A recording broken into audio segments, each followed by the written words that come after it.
வணக்கம் நண்பர்களே.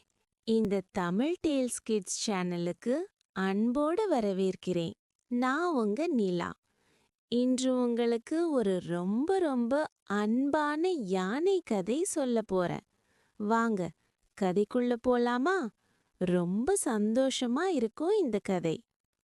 ஒரு பெரிய காட்டுல ஒரு பெரிய பெரிய யானை இருந்துச்சு. பேர் அன்பன். அன்பன் ரொம்ப பெருசா இருந்தாலும் இதயம் ரொம்ப ரொம்ப சின்னதா மென்மையா இருந்துச்சு. ஆனா காட்டுல இருந்த மற்ற விலங்குகள் அன்பனோட நட்பு வைக்கல. அவங்க இவர் ரொம்ப பெருசா இருக்கான், நம்ம தொந்தரவு பண்ணுவான்னு பயந்தாங்க. சின்ன முயல், குரங்கு, மான் எல்லாம் அன்பன் அருகில வரல. அன்பன் தனியா நின்னு ரொம்ப தனிமையா ரொம்ப கஷ்டமா இருந்துச்சு. என்னோட யாரும் நட்பு வைக்க மாட்டாங்களான்னு தினமும் வருத்தப்பட்டுச்சு. ஒரு நாள் காட்டுல பெரிய வறட்சி வந்துச்சு. ஆறு வறண்டு போயிடுச்சு. எல்லா விலங்குகளும் தாகத்தால தவிச்சாங்க. சின்ன முயல், குரங்கு, மான் எல்லாம் தண்ணி இல்லாம எப்படி இருக்குன்னு அழுதாங்க. அன்பன் யானை அத தூரத்துல இருந்து பார்த்து இதயம் ரொம்ப கஷ்டமாச்சு. நான் தனியா இருந்தாலும் என் நண்பர்களுக்கு உதவணும்னு நினைச்சுச்சு.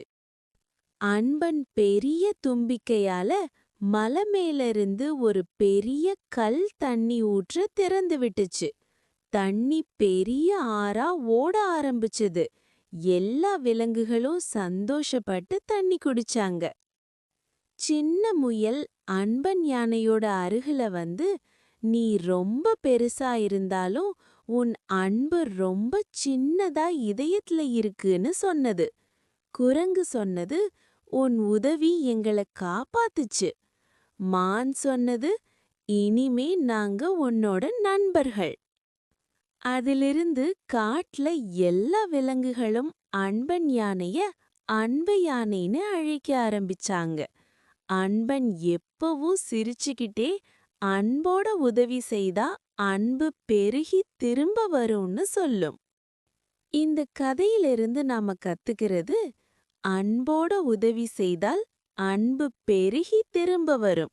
சின்ன உதவியா இருந்தாலும் அன்போட செய்தா போதும். அதனால எப்பவும் அன்போட இருப்போம், உதவி செய்வோம். சரியா நண்பர்களே? கதை பிடிச்சிருந்தா லைக் பண்ணுங்க, சப்ஸ்கிரைப் பண்ணி பெல் கிளிக் பண்ணுங்க. அடுத்த கதை விரைவில். பாய் நண்பர்களே, நல்லா இருங்க.